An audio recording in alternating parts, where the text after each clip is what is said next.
you bring them to a place where you can defeat them in war.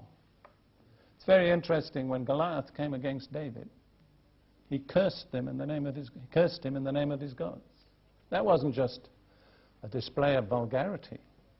He really was asserting, my gods can deal with your God.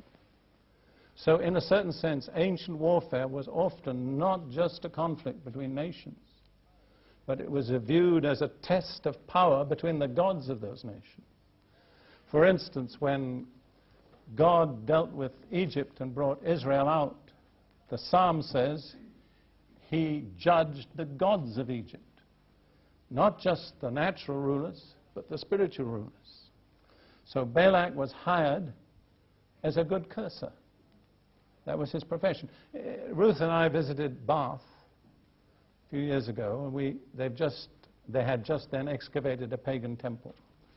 And they discovered that one of the main functions of the priests in that temple was to write curses for people who came.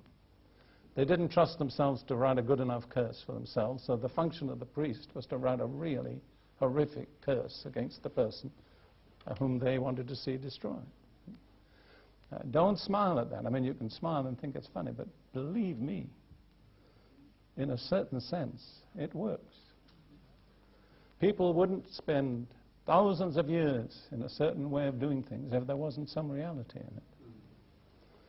All right, then we look at divination, which in most modern translations is called fortune telling.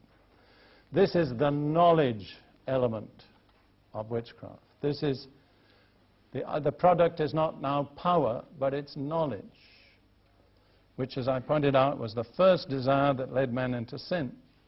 And there's a picture in Acts chapter 16, very clear.